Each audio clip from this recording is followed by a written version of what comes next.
Barbie of Swan Lake is probably a film I would have got round to eventually because I will try and watch every Barbie animation. Quite frankly, I will try and watch every animation. But because Kelsey Grammer voices one of the characters, I decided to prioritise it, and I didn't really like it. The voice acting, yes, we have a great voice cast, I'll talk about that in a moment, but I found the story to be not that fascinating, and I know the Swan Lake is a really popular story. I do love Tchaikovsky's music, that's absolutely the case here. The music is beautiful, but I personally didn't really care for the story, and I also don't really like the narrative structure with this one either. This was released in 2003. It's directed by Owen Hurley, and it's written by Cliff Ruby and Elana Lesser, obviously based on Tchaikovsky's Swan Lake. And we have Kelly Sheridan voicing Barbie. She also voices Odette, and I'll talk about how those two stories come about in a moment, or those two characters. We also have Mark Hildreth as Prince Daniel, Kelsey Grammer as Rothbart, Maggie as Odile. And I don't like the animation for this. I think it's really ugly, but I do love the animation of Odile. There's something about that character that just looks fantastic. I'm not saying that she's better animated than the rest. I just found her to be visually more appealing, and I rather liked what we got of that character.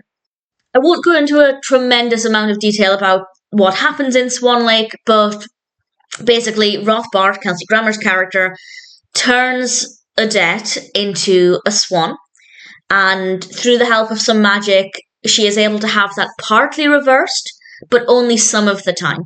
And sometimes she's a swan, sometimes she's not.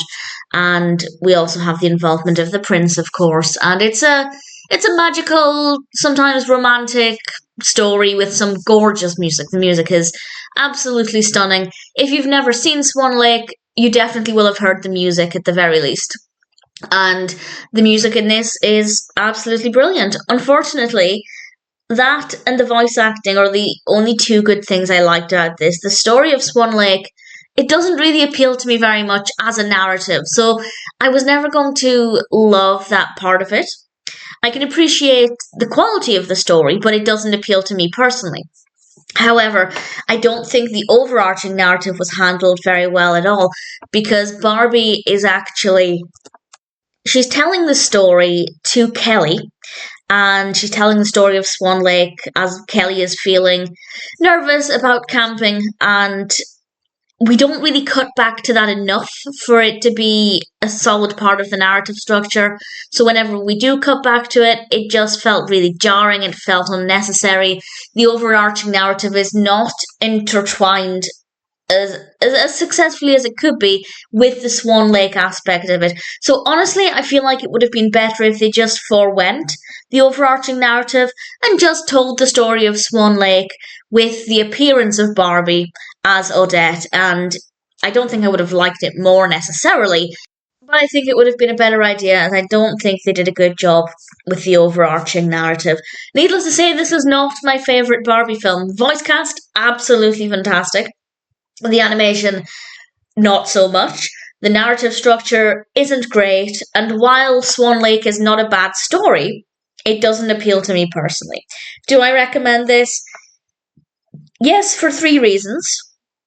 Well, 4, I guess. The 4th reason being if you like the music, definitely check it out. But yes, if you're a Barbie fan.